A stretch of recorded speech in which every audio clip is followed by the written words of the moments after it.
Hey guys, this weekend I am in Missouri. Friday the 21st, I'm going to be at the Uptown Theater in Kansas City, Missouri. Saturday, I'm going to be in St. Louis at the Factory. December 5th, that's a Friday, Vancouver, Canada. I'm going to be there. It's close to sold out, but we're at the Vogue Theater. Saturday, December 6th, Eugene, Oregon. I know it's the Big Ten Championship. I hope your Oregon Ducks are doing great. Off chance they're not, or the game's earlier in the day, why don't you come to the McDonald Theater in Eugene, Oregon. December 13th, Royal Oak, Michigan, Royal Oak Theater. I'm coming back, baby. I'm very excited. It's the last show of the year. We're going to have a hell of a time. December 13th, Royal Oak, Michigan, dansoder.com for tickets. Don't futz around with those other websites. Go to dansoder.com, get your tickets from there, and I'll see you in Royal Oak. You're going to turn around and be a senator. You're going to turn around and be like, not with the skeletons in my closet. No way. Well, I guess it doesn't matter anymore. It really, honestly, I think now we need to start looking like, you know how everyone tries to push Jon Stewart to run for president? Yeah. I think there is like a thing where we go, well, we've been watching you for 20 years. Yeah. So like we know you. Yeah. I think that is the new value that Trump proves with politicians is if you know a guy a long time, it's less a politician and more your buddy running for office. Possibly. Yeah. You might be right on that. And I think they always say like name recognition alone. Alone. And America is built on brand named recognition. It's the thing we do better. You've been all over the world. The thing we do better than anybody. We do a lot of stuff. Great. I think we do. Brand name. Come on. Branding. Marketing. You can't even touch us. What, London, you're catching up? Yeah. You guys had the... Everybody's light years behind us. Maybe the Japanese are starting to get... I would say they do cooler branding, but they don't do it better than us. That's they right. don't. Ours hits home. We win on volume and quality and quantity. You know what I think it was? Is remember that old cartoon of like, let's all go to the lobby? Yes. I think that in a long form way made us think of like Coca-Cola as people and stuff. Where you're like, no, they sing and dance and they go to the lobby. There is something, I don't know what it is, but there's something to what you're saying with regard to repetition and all this. Because like a sitcom, right? Yeah. You watch Friends for 10 years. Yeah. And like we work in the business, so we can obviously separate things. For a lot of people, they're like, no, those guys are my friends. Like, they feel connected to them as if they're a family. But that's because you invite them into your house. Well, what I love about, I've been a fan of yours for years, and everything you've done from, The Daily Show on to, obviously Step Brothers and stuff like that. But what I love about you is that there is this goofiness that if you don't know you're playing a character, you probably seem like a wild human being. You know what I mean? Like, if they don't think of you as just Rob Riggle, who's a man. Right. And just who's playing a character. Who's doing comedy. Right. And I've heightened it for a reason, for comedic effect. Yeah. People are like, well, I was going to, I was going to ask you to say some comments, but I don't know if I can trust you. I'm like, well, why? I'm a professional. If anything, you think I'm going to screw up your event? If anything, I know how to navigate this. Colbert was saying that now that his show's getting canceled, and he said, I might go back to the character. And you're like, I bet there will be a group of people who do not realize he's gone from a character to himself back to a character. No, that's the thing. I think that's how the character he did on the Colbert show. Yeah. On Comedy Central. Yeah, the Colbert Report. I think people, I think there's this is going to sound very conceited. I don't mean it to sound that way, but certain people have levels of comedy knowledge and comedy expertise. You can see the subtleties and the sarcasm, and we can see those things. Oh my God. And it's a dial for us. It's like, oh yeah. For some people, they're like, I totally agree with everything he just said. They're very literal people. Well, the more I meet these literal people, the more I'm just shocked because I'm always like, it's a bit. I have to remember, people don't realize we're doing bits. It's a bit. It's a comedy bit. It's an element of feeling like the Twilight Zone. It is. Where you go, well, see, I grew up, and I still am, a huge professional wrestling fan. And so there's this comedic kayfabe that happens where you kind of go, well, there are people even in 2025 that believe that wrestling is real. They want that to be real. On some element of them wants it to be real. Just like those people that watch soap operas. Yeah. And they're like, no, Dr. What? Yeah. Remore. there are people, you know, when I was on Billions, people thought I was just like a finance bro. They have no idea how stupid I am. They have no idea that mathematics is easily my biggest weakness. You're not stupid at all. You're actually very savvy. But you're talking about finance. But I'm just talking about, they were like, finance, right? And you're like, oh, brother, I don't know how taxes work. I understand the idea of it, but I still don't. But that's what I mean. I don't know how to win at it. Yeah, people. I understand the concept. I understand why we do it, but I don't know how to win. I understand where it goes. Sometimes, sometimes I don't. Yeah, but there are. That is like a very weird thing where like you're going to be. You know, you're shaking hands and going to these balls. Next thing you know, they're like, you just got sworn in. And you're like, how the hell did I end up here? I wish, not to run, but I'm saying I wish public service wasn't so bad right now. Because we need good leaders, and our best leaders are not taking the job. Why would you? You become an instant pariah. Can I tell you what we need to do is we need to bring nerds back to politics. Okay. Because do you remember, I was a poor student. I liked drugs. And I remember the kids that always ran for student government, I trusted. Even when I was young, there was this feeling of like, well, if you want to do that shit, go ahead. Yeah. There wasn't anything cool about it. There was nothing cool about it. And then you go, that's what you need to do. You need to dorkify it again so that it's like paperwork. Yeah, I think I want to, when I look at anybody, if I look at my doctor, my dentist, my representative, I want to believe that that's all they do and all they care about. They're not doing it as a side gig. Yeah. They're not doing it to climb a ladder or to position. They're doing this because that's what they want to do, and they love it. I don't want to have my teeth being worked on and hear her go, "What's up, chat?" Oh, yeah, what we got going on in the chat, and then it's just, and then Shakira comes in to sing a new song during a stream while I'm getting a root canal. The best dentist I ever had was here in New York City. Yeah, best dentist ever. Paul Scheer recommended him to me. Okay, I went to him, pain-free dentist. And he redid everything, but he loved talking about what he was going to do to my mouth. Oh my God. And I was like, I'm down. I'm so down for this. Wait, what do you mean? He'd be like, he didn't have the look on his face. Like, I'm going to fuck you. Yeah, that's what I was wondering. Because I'll tell you, tone really shifts that entire situation. You go from being like, that would be the most intimidating. You go, don't touch my fucking teeth. And he goes, why don't you step back? He goes, you know what I'm going to do? I'm going to get in there. I saw your mouth on closed circuit TV out around the waiting room. I was watching you, and I was like, I'm going to put something on those teeth you're never going to forget. Mr. Riggle, and you all go, yeah, you are. Yeah, you are. He goes, no, don't do that to Sit me. Down. I was told you're pain-free, sir. Yeah. You don't even know. The pain, I can't. Yeah, I got to charge for that. As he's injecting Novocaine. So he just did it well? A good dentist is. He did it well. My lower jaw doesn't take the Novocaine that quickly or that well. Yeah. Like you can give me a couple shots up here, it work all day. Yeah. Down here, it never took. And so they would give me a shot. They'd start work. I go, I'd say, stop. And then dentists, I could see them roll their eyes and they go, okay, fine. And then they give me another one and they go, that's 2. You should be dead. Yeah. And I would still feel. So I keep complaining and they'd be like, this is crazy. You're being a baby basically. So I was like, maybe I am being a baby. This guy, he was like, how about now? I was like, I still feel it. How about now? Still feel it. He just kept, until I was like, I got nothing. He's like, let's go to work. That's great. Yeah. So he goes, I took your bottom jaw off. That's the thing you don't even know. I'm holding it over here. Hello, idiot. I'm holding your jaw. That's what you do. But no judgment either. Like he was like, we're going to go. I will keep doing this until you're comfortable, until you don't feel it. Good bedside manner is feeling like you got a teammate. Yeah. Like where they're like, I'm just here to help you. The worst dentist I ever had was in New York City. Oh. And it was in Queens, in Astoria.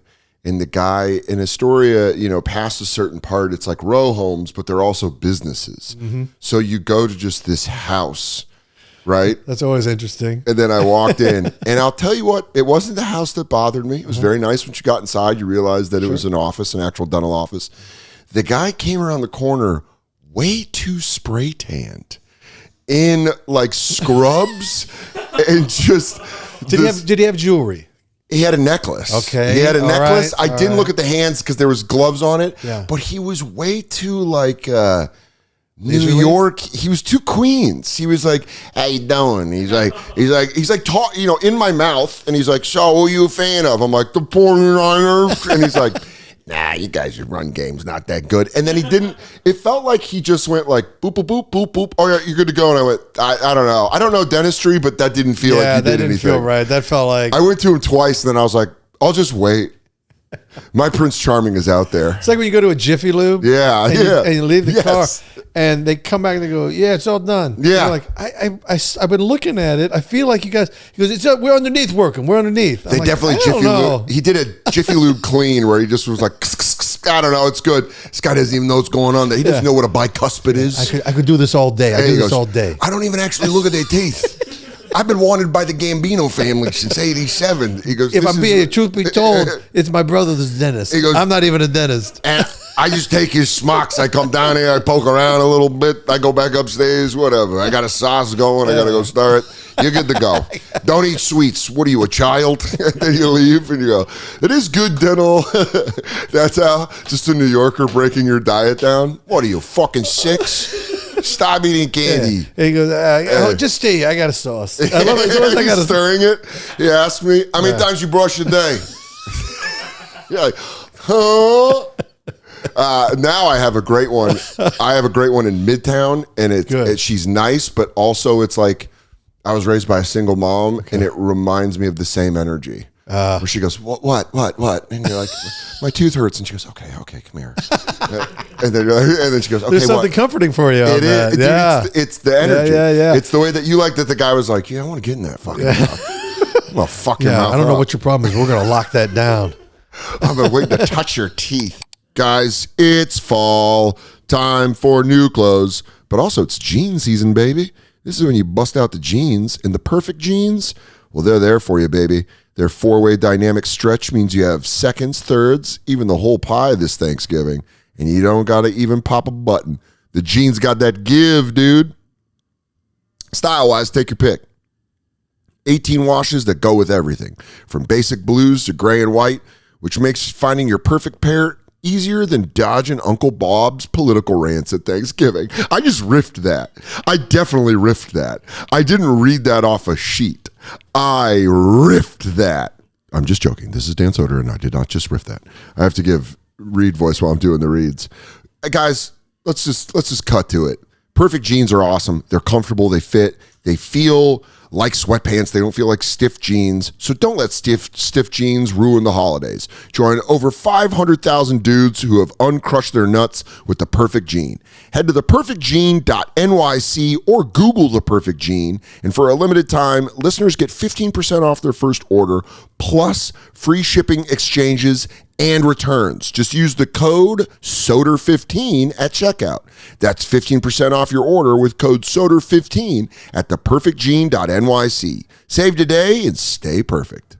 I don't know if you guys noticed, but it became winter almost instantly. Got very cold, and all of a sudden you go from short weather to where the hell's my winter coat? But Chubbies, our friends that make the best swim trunks ever, are also doing everywhere pants. Light, durable, and ready for whatever the day throws at you kind of pants.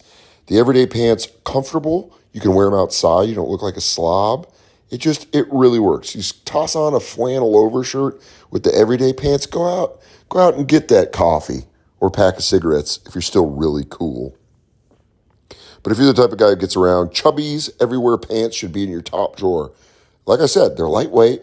They ain't going to bust on you. And they're water resistant. I'm a spilly boy myself. Spill stuff on myself all the time. In fact, it's quite embarrassing. But check them out for yourself. For a limited time, Chubbies is giving our listeners 20% off your purchases at Chubbies with the promo code SODER20 at checkout. But if it's Black Friday, skip the code and take advantage of even bigger markdowns during their exclusive Black Friday sale. Just head to Chubbies Shorts, that's CHUBBIESHORTS.com, and make sure to support our show. Tell them that we sent you. And go get some sweet little snazzy pants. Grit, spit, And Never Quit, the book, the Marine's Guide to Comedy and Life, out now. Yes. Go buy Rob Riggle's book today on Veterans Day. On Veterans Day. When you joined the Marines, was it right out of high school? No, I was a sophomore in college. Really? Yeah. My friend Tom did that at the University of Arizona. Can I tell you something? Yeah. That's a way that I always thought was like super patriotic. Because I've known Tom since 6th grade, Pop Warner football. Yeah. And he was just like at University of Arizona. And then he's like, yeah, I'm joining the Marines. And I was like, oh, okay. Yeah. It's a bold choice. You go like. It's a bold choice. Yeah. Because you can't. The first thing, I'm talking about when Tom did this. This was 03. Okay. Oh, so I'm going that's like. Right when things were. I go, yeah. Yeah. Like people. He signed up at game time. Yes. People don't realize I was 18. I graduated high school in 2001. So when September 11th happened, that was like a lot of my friends that joined out of high school. Right. Were like, okay, because a lot of them were like, yeah, what am I going to go to a parking garage in Germany for 6 years? And then they're like, okay. Yeah. Okay.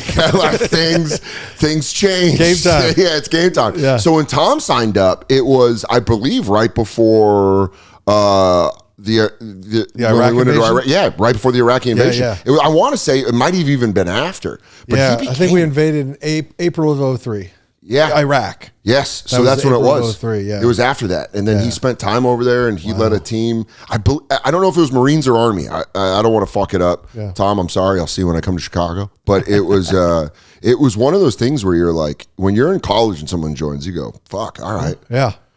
Yeah, a matter of there's a lot of stories that I always hear, and I'm like, wow, okay, like the Pat Tillman story, I went to University of Arizona, and I think Pat Tillman is an American hero. I hope the Sun Devils lose every game they ever play, but I think Pat Tillman is an American Wildcat. Hero. Yeah. Okay.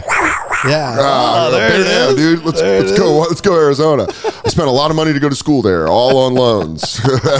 Took me an HBO special and 7 seasons of Billions to pay it off. I've not been to Arizona, but Arizona University. Yeah. But I've heard nothing but good things. It was great. I just got to do a show in Tucson at the Rialto about a month ago, and it was fantastic to go back there. And I walked around school, and it was like, man, those are children. Like, you just go and you're like, this is a giant daycare center. I know.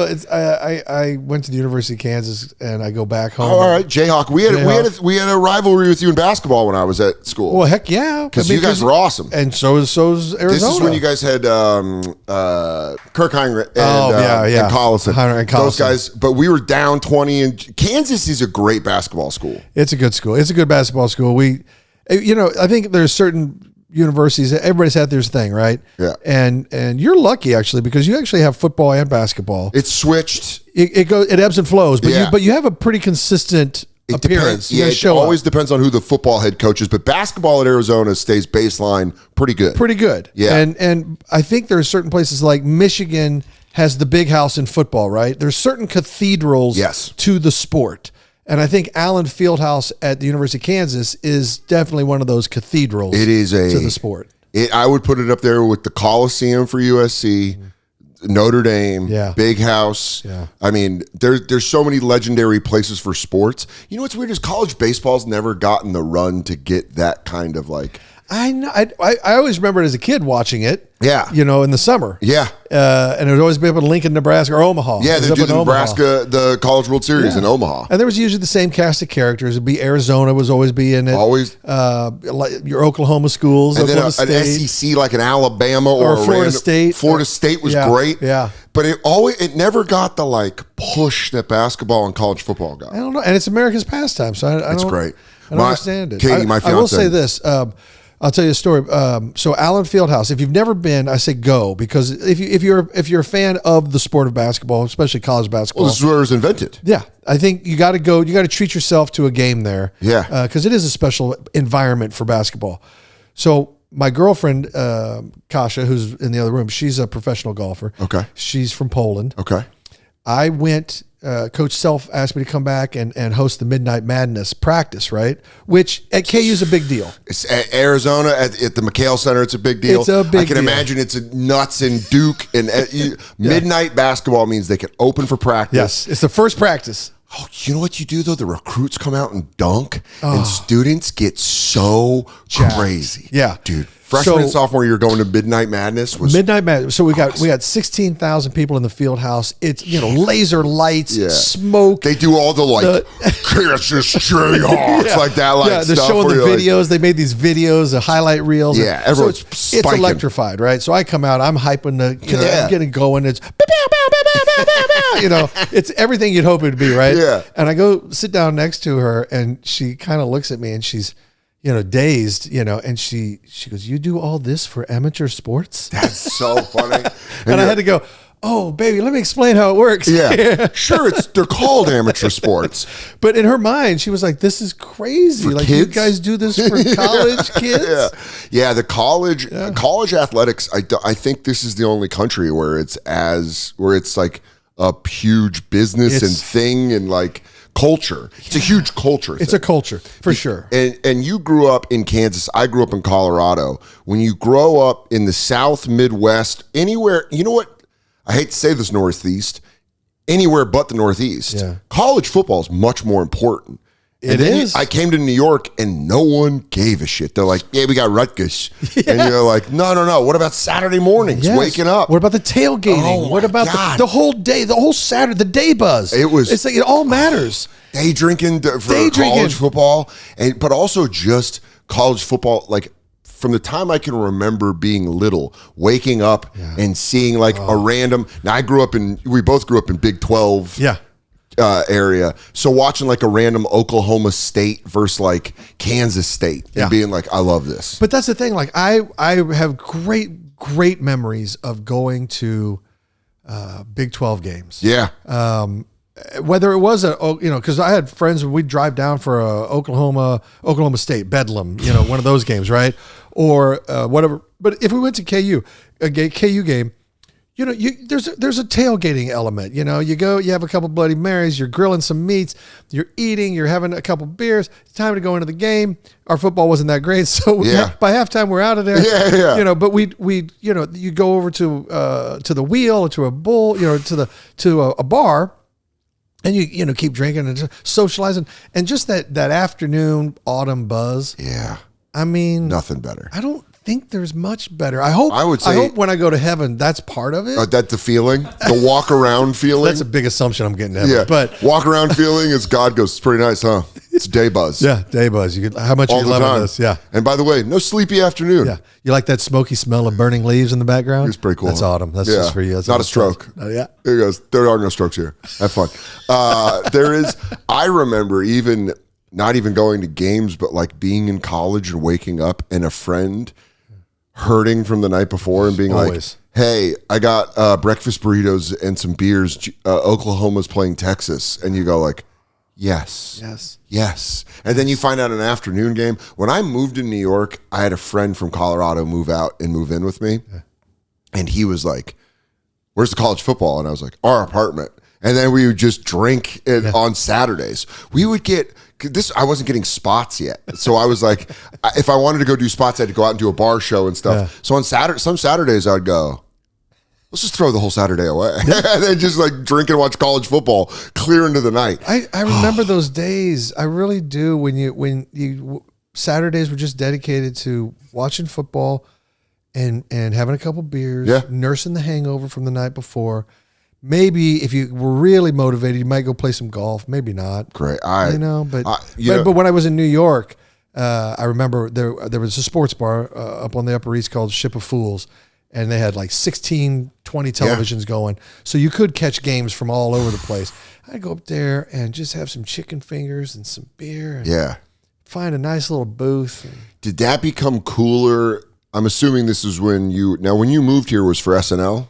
No, I moved here as a Marine. I was on active duty. Really? Yeah, I worked in Midtown in the public affairs office. No way. Yeah, and I took my first stand-up class. I didn't know how. I just knew I wanted to do comedy. Sure. I didn't even know how to begin. I really knew nothing. And you were stationed here. And I was stationed down in North Carolina, and I was getting out, and I was going to move to Chicago to study at Second City because I heard that's what you should do. So I was like, okay, well, that's what I'll do. And then the Marines said, well, would you consider staying in? And I said, I didn't want to tell them what my dreams were because they would have probably been like, what the fuck? So I was You were the one? Yeah. Oh, no. You should have told us that much earlier. We wouldn't have let you near half the stuff we let you around. You have no business. Yeah, you were around some dangerous equipment. I didn't know you had silly brain. Exactly. You got yuck-somatic. So I just said, I've got some opportunities in Chicago I'm going to pursue, but thank you very much. And they said, well, what would it take? I said, well, if you can get me to New York or Los Angeles, because to be honest with you, I was going to move to Chicago and be a bartender and a waiter and try to do comedy. That was my goal. Yeah. So they said, well, if they can get you to New York or LA, I said I would stay. The next day they called my bluff. I had orders to New York City. So I figured, well, I was a captain. I might as well get paid as a captain. Great.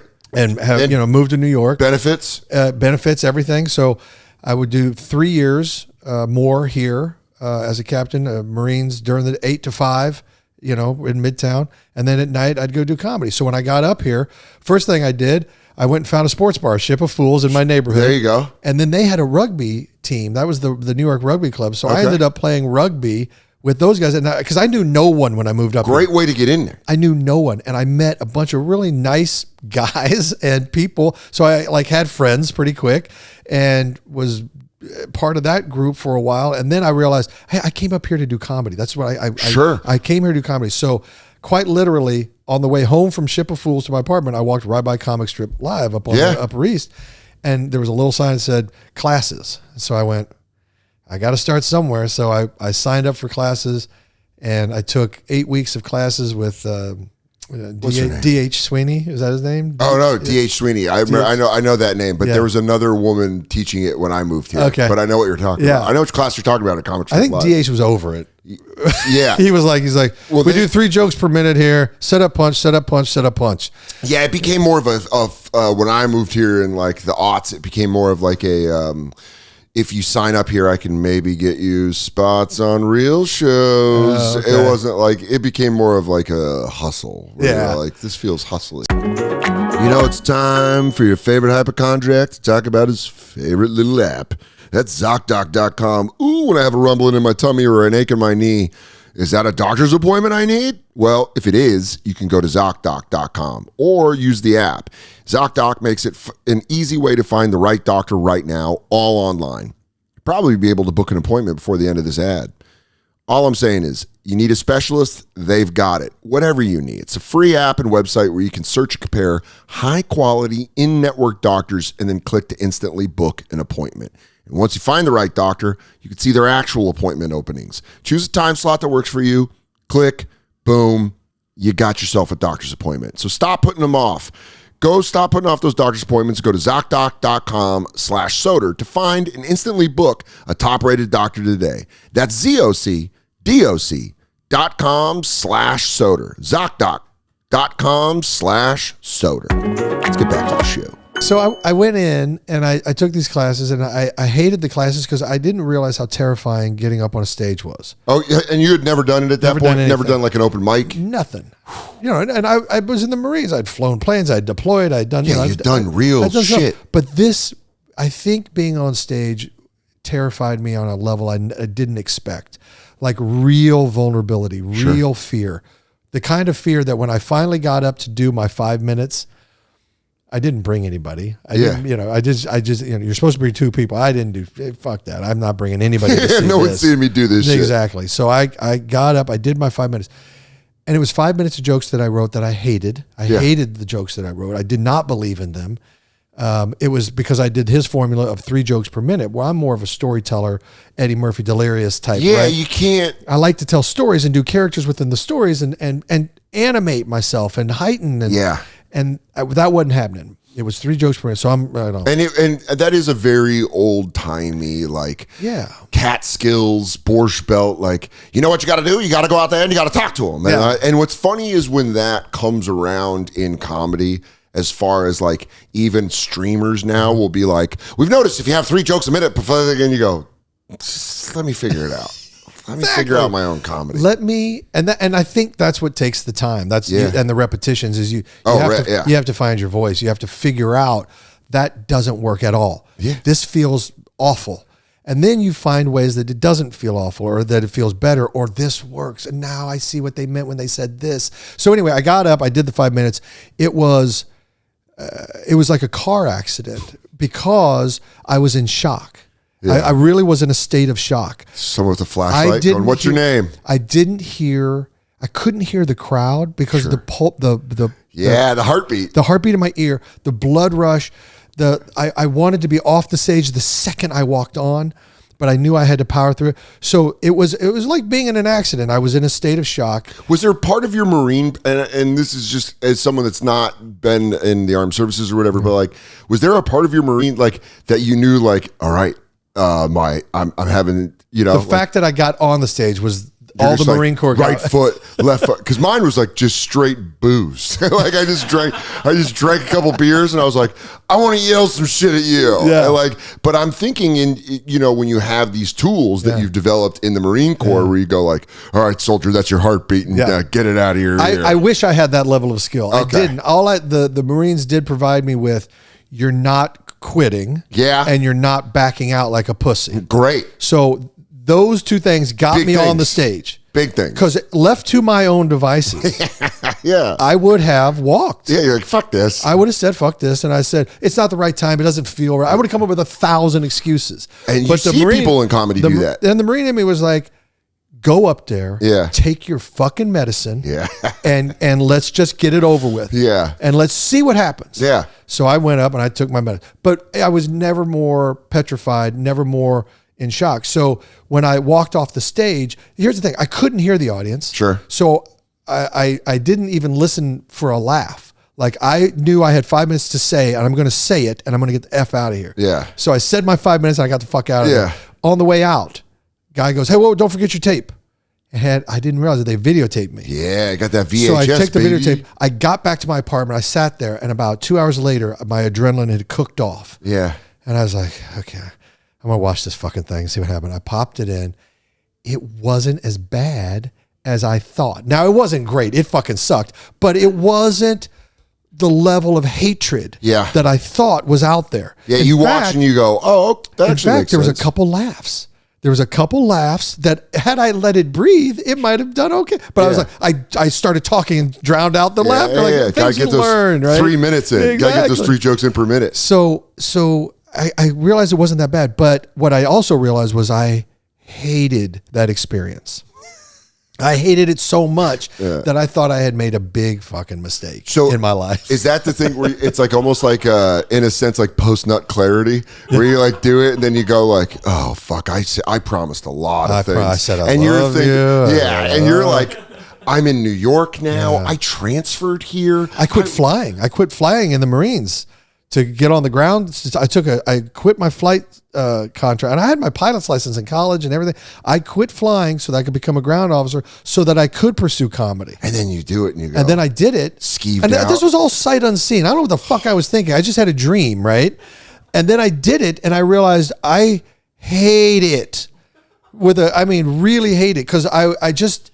Is there a panic that sets in? Yes, a big panic. Like, I can't believe I gave up flying, and I can't believe I gave up this whole thing to do this thing that I really didn't look into. I just had this dream in my heart that I wanted to do it. I felt like I belonged there. I felt like I should be doing it. So anyways, all sucked. Then I'm sitting there feeling sorry for myself, and I had a conversation. Somebody, an old friend of mine, knew Dave Keckner. Yeah. And said, I have this comedy friend. Do you want to talk to him? You know, he might talk to you. He's had a lot of success. So I was like, well, he's not going to talk to me. And they go, yeah. So friends set it up. I called Dave. I go, Dave, I'm the friend of friend. And, and he was like, oh, yeah, you want to grab a coffee? So I was like, sure. My God, yeah. So I went and had coffee with him. And he goes, okay, so walk me through. What's going on? Yeah. So I was like, oh, this sucks. I used to be in the sky. I could touch God. And now I'm just like, what the fuck? I'm in the swamp with these clowns. What the fuck? Yeah. Why did I do any of this? He was like, calm down. Yeah. He's like, you're right where you should be. This is natural. You're not in crazy land. Yeah. This is reasonable. Just like being a good dentist. Yeah. And you just want a teammate. Yeah. So like, hey, yeah. I got my hand in your mouth and you're hearing okay. that was great. And then he goes, well, there's a lot of avenues here. He goes, have you thought about improv? And I go, yeah, but they don't have any in New York. And at the time they didn't. Oh, really? The only thing they had was Chicago City Limits, which is short form improv, like games and, songs and stuff like that. That wasn't my thing at all. And he goes, I got some friends from Chicago who just moved here. And he goes, they're starting a school, and they do a show called Ass Cat. They do a show every Sunday night. They call themselves the UCB, Upright Citizen Brigade. Go check them out. I think that might be more what you're looking for. So I went down, saw the Ass Cat show. Yeah. This is Amy Poehler, Matt Walsh, Matt Besser. I laughed Ian when Roberts. You went, oh, there's no improv in New York. That's how I went like, well, yeah, there's a shit ton of improv. Yeah. There's UCB. Now there is, but back in 1997, crazy. Because the UCB got to New York in 96. And then they had that Comedy Central show. Right, but that didn't start until like 98, 99. Okay. Yeah. So that's when that show was going. That's when I learned about it. Yeah. And I didn't know they had like a whole school and shit. That's the thing. Like, I was so lucky. I was one of the first students they ever had. Really? Yeah. I mean, they had one class, I would say class, ahead of me, and then it was like my group, which was like me, Paul Scheer, Rob Hubel, Jason Mantzoukas, Jack McBrayer. There's just great comedian, but that was kind of my class, and then there was a whole nother group behind us, that Zach Wood and all these guys. Imagine being the class before him and you go, "Ooh, it's pretty good people too." You're like, fuck, that's like a stack. That's like the what draft class is that? Like the 96 NBA draft class? There's like a draft class that's like Kobe, Steve Nash. Yeah. There was also a football one, like an 83 with all the quarterbacks. Oh, yeah. That was, they did the 30 Jim for 30 Kelly and Marino to Elway to Marino. There you go. Jim Kelly. Yeah. And the Chiefs took Blackledge. Anyway. Yeah. Oh, my God. And you know why? Because he won the national title that year. You know, my favorite part of that documentary is because I'm a 49ers fan, is when they say the Colts called Bill Walsh. And they said, what about we trade you Elway for Montana? And Bill Walsh said, let me call you back. And then he calls him back a little bit later. He goes, I'm not done winning Super Bowls with Joe yet. And then he hung up, and I was like, I fucking left it because he got fucking 3 more. He got two more. Seifert got 1 more. That franchise was run so well. The DeBartolo. I got to meet Eddie DeBartolo, and I was with a friend, and my friend didn't realize why I was so excited to meet Eddie DeBartolo. And I was like, he was the reason the 49ers were a dynasty. He was just in fantastic ownership. There's a reason that every single 49er that has gone to the Hall of Fame during that time has had Eddie D give the speech to go in there. I believe. I mean, Chiefs had, the Hunts. Their good ownership is good. That's the thing. People always think it's the team on the field. Of course it is. Absolutely. But it starts at the top. But the organization can make a big difference. You know what's funny is Jed York is they're controlling partners of the 49ers now, and he's like kind of like, I think either my age or a little bit older. Mm-hmm. Watching them turn into a good owner has been awesome. Yeah. And you're like, I mean, you guys have gotten 2 Super Bowls on us. Did you go to both those Super Bowls? I did. So did I. Yeah. I was on the other end of that. Sorry. Did you go to the one where you lost to Philly? I did. Good. I'm sorry.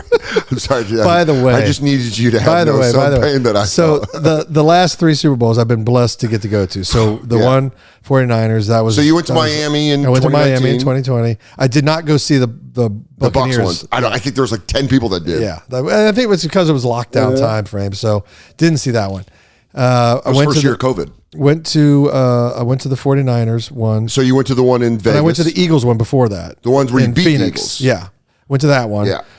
And that one I enjoyed. I enjoyed the ones we went, obviously, because we won. But the Eagles, I for whatever reason, I don't get like sweet tickets or I think that's more like Rudd and Sudeikis. Those guys get those tickets. I guess the first graduating class at UCB. Yeah. I'm more way. We got Riggle in I'm out there. I do a spot. I'll turn tricks for Bud Light to get a couple tickets. Right. Well, and that's kind of what happens to me. They're like, "Would you be willing to stand over here and fart in a cup? We'll give you 2 tickets." I'm like, "Done, dude. Done. I got a fart locked and loaded." The Chiefs fandom comedically wise, it's great. Yeah. It's you, Rudd, Keckner, Stone Street, Eric Stone Street from Modern Family, and Heidi Gardner. Yeah, from SNL. Yeah. My buddy Robert Alberino, who you know, worked at the Chiefs. Yes, and big 49er guy. Well, he went Chiefs 40. He went Eagles, Chiefs, 49ers, back to the Chiefs. Yes. And he's the best. Rob is the best. Love working with him. I'm going to see him when I do my show in Kansas City. I love his family. Yeah. He's unbelievable.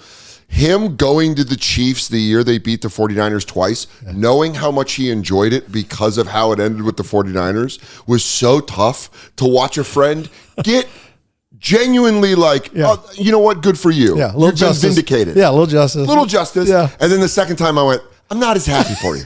Cool it. Take it easy. Calm down. Okay, you got enough trophies. You got a lot of rings. And then now he'll be like, and I love Rob. Every time I talk to him, he's like, we got to get you to a Chiefs game. I'm good. I'm good. Can I tell you? So I was down in New Orleans for this last Eagles-Chiefs debacle. Sure. Yeah, a great Super Bowl. Terrible Super Bowl. The only time in the world you'll ever hear me say "fly birds fly." So we go to it, and truth be told, there was a vibe. I didn't like the vibe. Felt off. But I'm also very positive, so I'm not giving in to the vibe. Sure. I'm just like, no. Yeah. You're willing it. You're trying to will it away. You try to will it. Yeah. Every person that's going to the Super Bowl, that is a real fan, not a corporate guy that got it because they have a AI company that gave $70 million to something.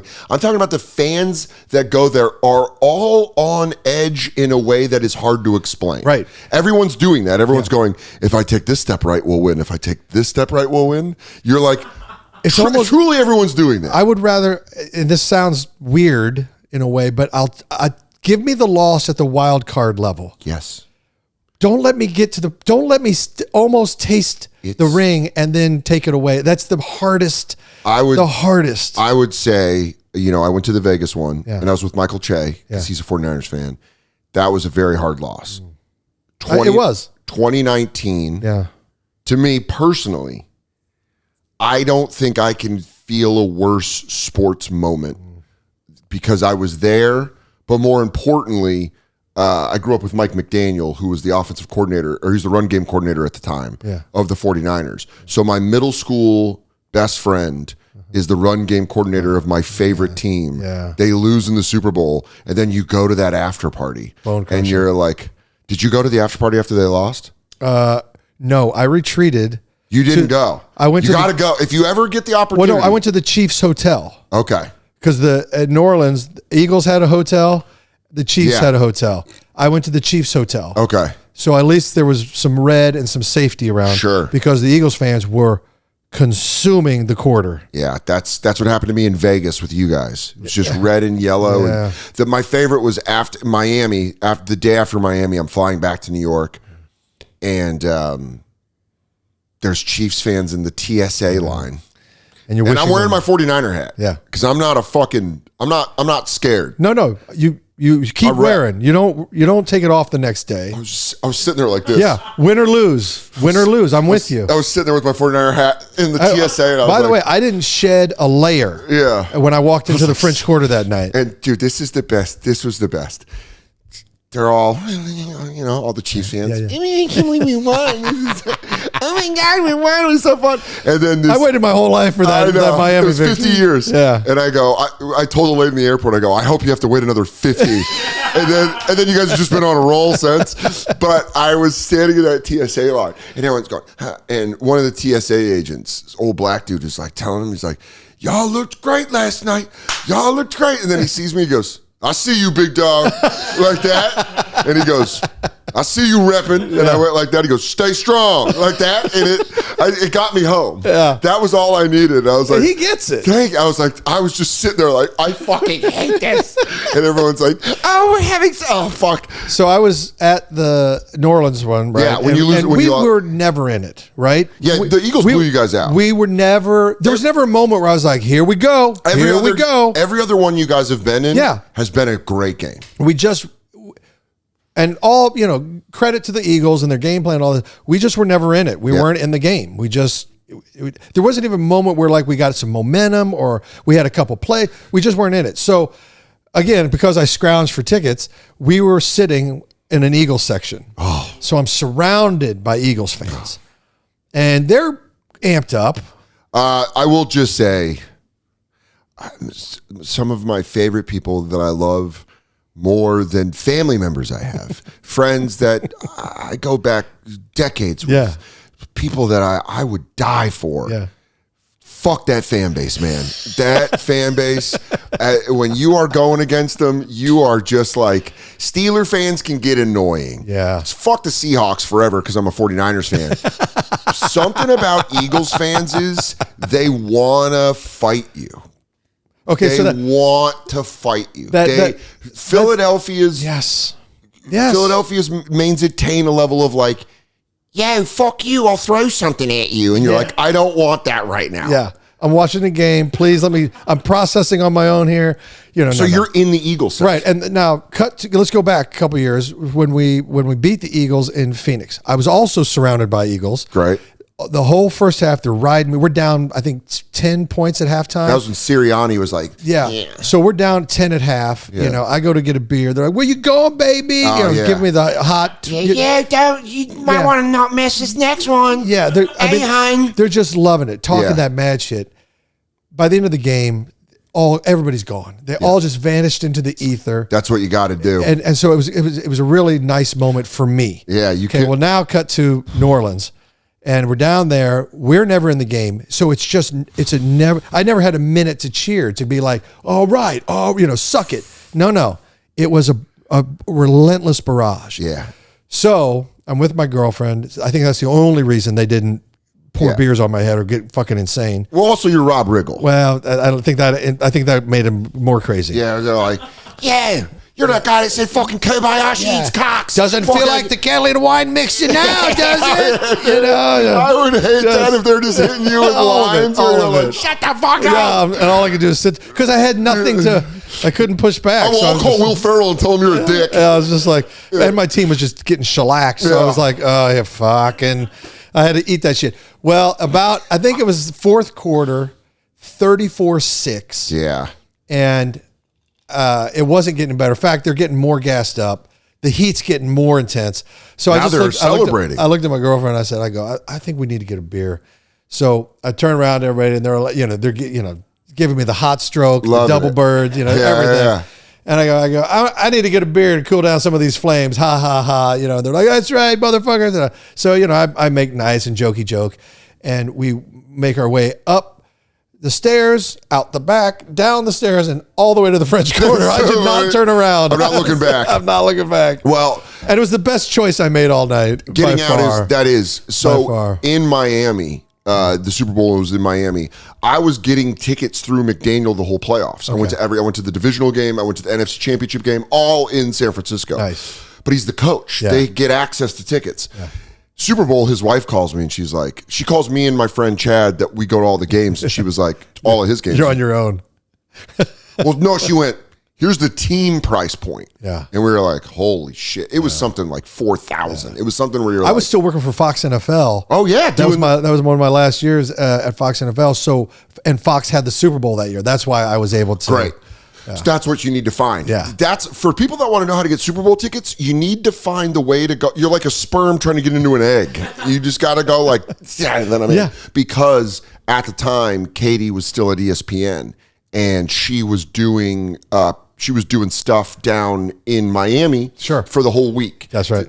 So she's down there and she's like, and I was like, all right, well, I'm going to buy a flight. She had a hotel. Yeah. So all I had to do was buy a flight. And I'm like, well, I'm going to fly down there. Maybe. And then she was like, well, sometimes there's these parties that ESPN does and you go to it and the gift is tickets to the game. And I was glorious. Like, great. And then she calls me and she's like, I got you. We got 2 tickets. And I was like, how great is that call? It was unbelievable. It was like, it felt like old timey where I was on the phone trying to get like a ticket. Yeah. I need the first flight down to Miami. Yeah. I'm going tomorrow. Yeah, see? Yeah, I'll take a train. Look here. Oh, nonstop. Express, as fast as possible. I'm loading my suitcase. I'm just throwing suits in a suitcase. But I wanted to get down there. I call McDaniel. I'm like, I'm coming down. I got to take my friend Chad. We ended up like he spent money to get it. He's like, all right, if you're going, I'm going. Fuck it. And he bit the bullet, bought a ticket. We all go down there. They're in the 49ers section with the families. Yeah. Katie didn't realize I was in the Chiefs section. Oh. Well, I've been there, friend. I get That's what I mean. You're talking about it. Yeah. Well, I had 2 49ers fans behind me. Okay. That was our little conclave. It was like our backs. We're back to back on former everybody. Circle. Yeah, former perimeter. Circle. Yeah, we were just like waiting around. Well, I don't know if you remember that game, but we were up. Yeah. Patrick Mahomes had never thrown an interception in the playoffs until that game. Yeah. Then Fred Warner picked him in the third quarter. Yeah. I got a little too excited. I stood up and I was like, suck my fucking dick. Let's fucking go Niners. Fred. I was like, Fred fucking Warner. Fred fucking Warner. And I was just like going nuts. Oh my God. And then we were up. We're up like 20. I laugh because I've been there. Yeah. And I've been there when you're so gassed up. Oh my God. I just exploded. Yeah. I just exploded. It's visceral. It's visceral. Yeah. And they're like, and it's 26-16.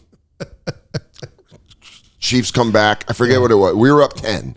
I forget what the exact score is. And you come back. Yeah. That big bomb to Tyreek Hill. Yeah. Which is great. I have a story about that, which is, it was 3rd and 14. Yeah. And he hit Tyreek Hill on that route. And it just opened it up. You guys took the lead. And then you scored that extra touchdown to go up. And the energy went from me standing to like the Chiefs fans all going like, and enveloping. And she's a big Patriots fan. She's from Massachusetts. Patriots fan. She's been at Super Bowls where they've won. She's been at Super Bowls where they've lost. She was at the Philly one when they lost. She was at the Seattle. She was at the Atlanta one when they won. She knows. She's been there. She's my point person. Yeah. And she's in plain clothes. She's a Pats fan. She's not wearing anything. She's wearing a leather jacket and jeans or whatever. It's pretty obvious 49ers are going to lose. And she just calmly says to me, she says, listen, best time to leave is right now. Yeah. You don't want to get hit with the confetti. That's it. And I went, what? And she goes, you don't want to get hit with the confetti. Yeah. And we're walking out, and as it happens, it was like Indiana Jones. We're like getting out of the temple, and it's like the confetti is coming down. And we just, like you, we're just like, look out. It's just like, and I said the next year, or 2 years later, Eagles, Chiefs in Phoenix, Shane Gillis and Big J. Okerson, Bert Kreischer got him tickets, and they did his show with them. Oh, awesome. So Big J's like, I would have loved to see that show. Big J's like, I'm going to the game. They're losing. You guys are going to win. And I text Jay, I said, just get out of there before the confetti. Yeah. And then I saw him on Monday, and he was like, I got out of there before the confetti. And I was like, that's the only thing that matters. That's the key. Yeah. That's good advice. So what's funny about that Tyreek Hill play, McDaniel got us friends and family.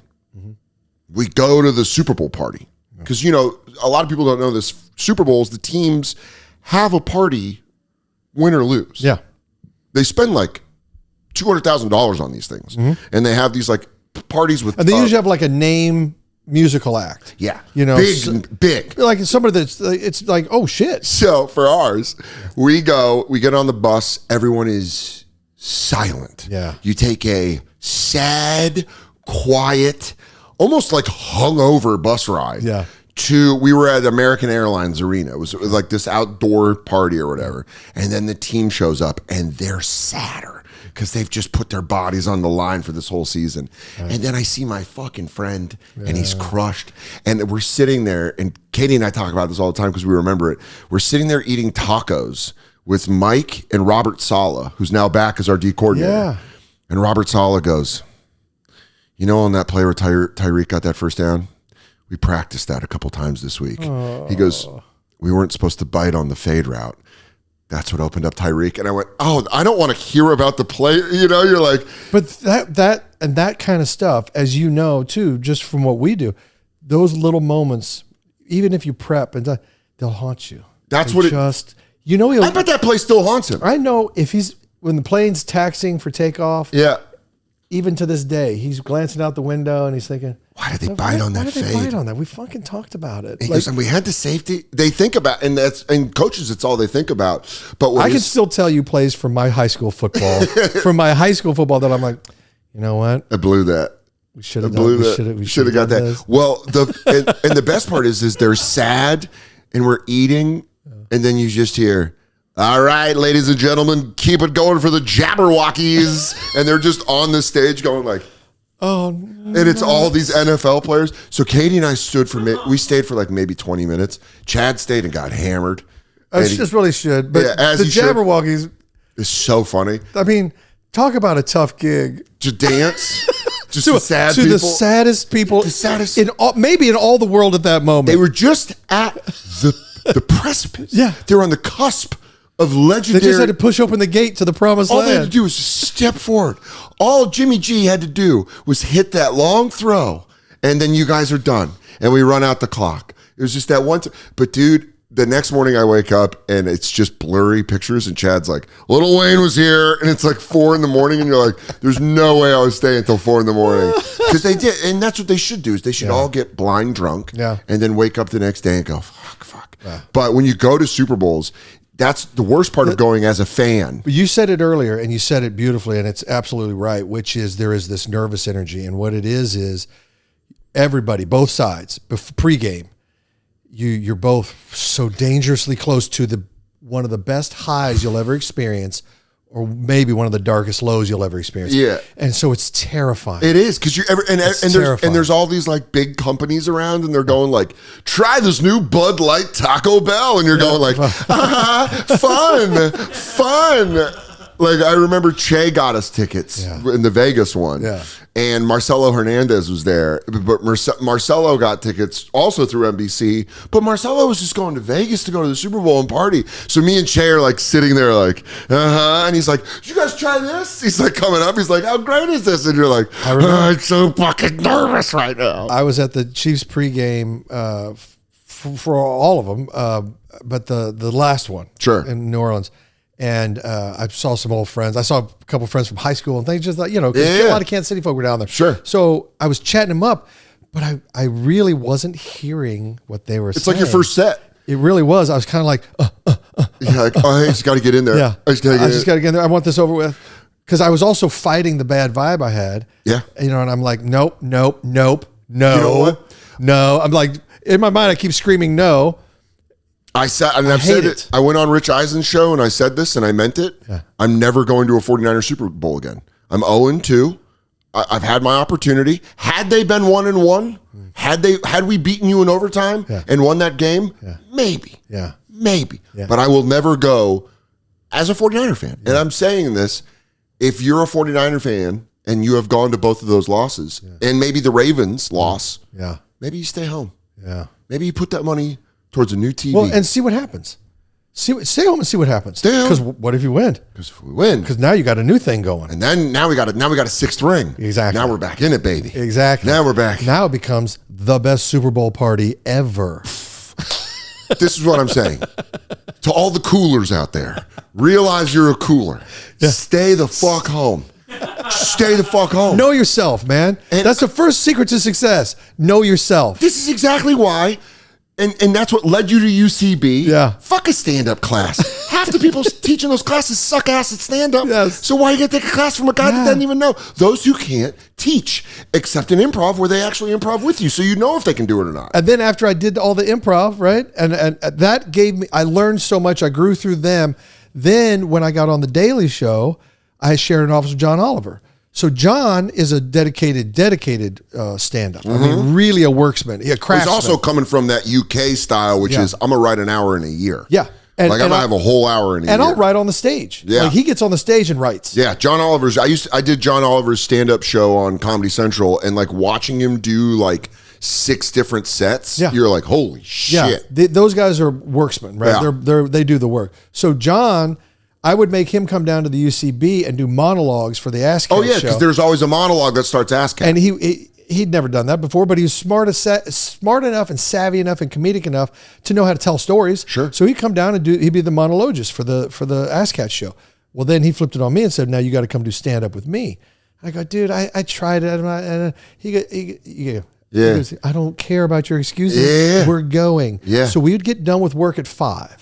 We would literally go downstairs, we'd get a slice of pizza each. Sure. And then we'd get in a cab and we'd go hit microphones. Yeah. We go to the slipper room, the piano room. Those are all great. Yeah. We go Bowery Poetry Club. Everywhere. They're always great. There was always a mic we could find, right? Yeah. So we would go. And I was like, I don't even know what to do. I don't have any material. He goes, goes, just tell me one funny story. Can you tell me one funny story? So I was like, well, this happened today, you know, and I thought it was kind of funny. I told him on the cab ride down, he goes, well, that's what you're going to do. Yeah. So I was like, shit. So we get up, first place, and I just tell the story. It's 3 minutes. Mm-hmm. It got some laughs. Sure. And that was it. I said, thanks. And I got off. We get back, we jump into another cab. We're off to the next place. And he goes, the story worked. He goes, it worked. I go, yeah, but it's a 3 minute at best story. And he goes, do you remember where they laughed? I go, yeah. He goes, keep those. He goes, and then try to find a new place. So literally by the end of that first night, I probably had a minute and a half, maybe 2 minutes of material that was actually like good. And I could, so there's two. I just need 58 more minutes. Yeah. You know? Now just build a whole hour of it. And that's what I did. I started building off of that by just adding these stories. And I got more, and I had built up a lot more stage confidence through the UCB. So UCB is like, my mom tried to teach me how to ride a bike when I was 5 years old. Single mom, ADD kid, that ain't going to work. Yeah. Just didn't work. Yeah. It was oil and water. Yeah. I didn't learn. But then my friend had his scooter. And I used to ride around on the scooter, and I unintentionally learned balance from the scooter. Right. So one day we're at the park, and I just picked my friend's bike up and start riding it, and I was like, oh, and that's what you do with stand-up. You just went and learned how to get balance on stage through UCB, and then you're like, oh, I can go up. And that's the thing I always say about people when they're like, where should I move to do stand-up? The one thing that I was told that was true was New York City just provides so much stage time. And that, I think, is the most valuable thing for anybody in comedy. 100%. Because you're going to find your voice through that. I couldn't agree more. And I still think that to this day. I think exactly what you just said, and I believe it is true.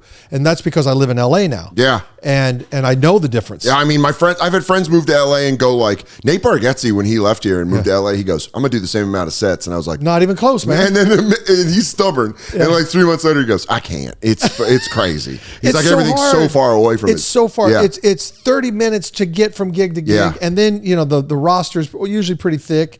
But the benefit of that is you live in LA where you have space to yourself. Yes. You don't have a person shoved up your ass and sitting on your head everywhere you go. Yeah. There is drawbacks, but one of the benefits is because everyone's so tight, you can just fucking. I always said if I ever built a new set, sure, I was going to come back here. Yeah.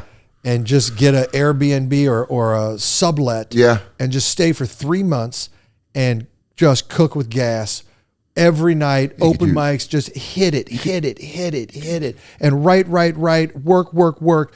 And I really think in maybe even less, but 3 months, if I just worked every night in New York, especially, I could get myself a 30 to 40 minute set. Yeah.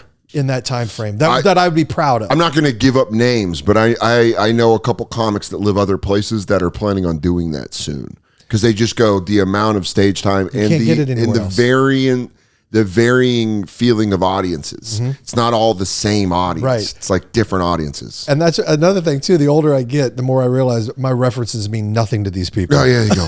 That's when you know you're old. It cuts like a knife. Where you go, phone book? Yeah. Nothing? You guys don't know what a phone book is? Yellow Pages. Fuck.